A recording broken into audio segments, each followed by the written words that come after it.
तो नेक्स्ट देखते हैं हम लोग 2 का 6 नंबर। यहाँ पे लेट सपोज कर लेते हैं हमारे पास पॉलिनोमियल वेरिएबल x में दिया है ना, चलिए ठीक है। तो पी एक्स इक्वल टू में दिया हुआ है R square S square X square plus का 6 RST x प्लस का 9t स्क्वायर। इस पॉलिनोमियल के जीरो निकालने और जीरो एंड कोफिशिएंट के बीच के रिलेशन को वेरीफाई करना है। तो P X equal to zero कर देते हैं पॉलिनोमियल के जीरो निकालने के लिए। R square S square X square plus का 6 RST x प्लस का 9t स्क्वायर इक्वल टू में 0। बीच वाले को दो टर्म में करते हैं, R square S square X square plus कैसे 3 RST x और प्लस में 3 RST x कर देते हैं और प्लस में 9t स्क्वायर इक्वल टू 0। देखो इन दोनों को मल्टीप्लाई करेंगे तो वो इन दोनों के प्रोडक्ट के इक्वल आएगा और इसका सम जो होगा ये आ जाएगा, है ना। तो इन दोनों में क्या कॉमन है, आर एस और x कॉमन है। तो यहाँ पे एक बच जाएगा RSX और प्लस में RS और x निकाल दिए तो 3t बच जाएगा। प्लस में यहाँ पे 3 कॉमन होगा और यहाँ पे क्या कॉमन होगा, एक t कॉमन हो जाएगा। तो 3 और t कॉमन होगा तो RSX प्लस का क्या बचेगा यहाँ पर 3t। दोनों ब्रैकेट में सेम है, कॉमन कर लेते हैं। RSX प्लस का 3t इंटू क्या हो जाएगा, ये बचेगा और ये बचेगा। तो RSX और प्लस का 3t इक्वल टू 0। अब यहाँ से अलग अलग कर देते हैं, ठीक है।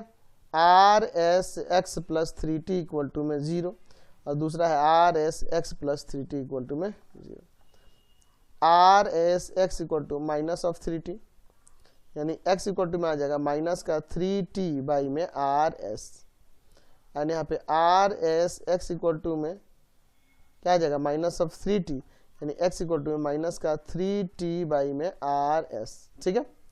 चलिए इन जीरोज को अल्फा एंड बीटा सपोज कर लेते हैं। लेट अल्फा इक्वल टू में होगा minus of 3t by RS and beta equal to में है बीटा इक्वल टू में माइनस का 3t बाई में RS, ठीक है। तो अब इस पॉलिनोमियल से ए बी सी लिख लेते हैं। तो पॉलिनोमियल आपके पास पी एक्स क्या था, R square S square X square plus का 6 RST x प्लस का 9t स्क्वायर, ये आपके पास पॉलिनोमियल दिया है।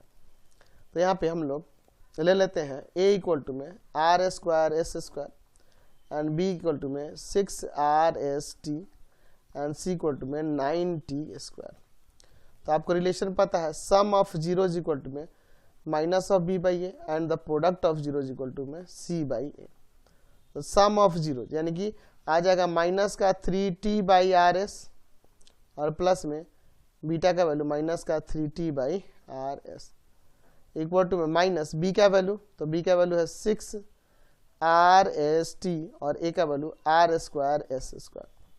यहाँ पे एलसीएम होगा RS तो माइनस का 3t और प्लस माइनस माइनस 3t। यहाँ कुछ कटेगा R से R S से S एक कट जाएगा तो माइनस का 6t बाई RS और यहाँ भी देखिए इस तरफ भी वही हो जाएगा माइनस का 6t बाई में RS और इधर भी, तो दोनों इक्वल होगा। अगला अल्फा इंटू बीटा, तो अल्फा का वैल्यू है माइनस का 3t बाई RS इंटू होगा RS और इंटू में माइनस का 3t बाई में RS c बाई ए, तो c का वैल्यू है 9t स्क्वायर और a का वैल्यू है R square by S square. तो ये माइनस माइनस प्लस हो जाएगा तो आ जाएगा 3 3 9 t स्क्वायर और बाई में नीचे R स्क्वायर एस स्क्वायर। इधर भी वही है 9t स्क्वायर बाई में R स्क्वायर एस स्क्वायर। तो रिलेशन यहाँ हमने वेरीफाइड करके दिखा दिया, समझ गए।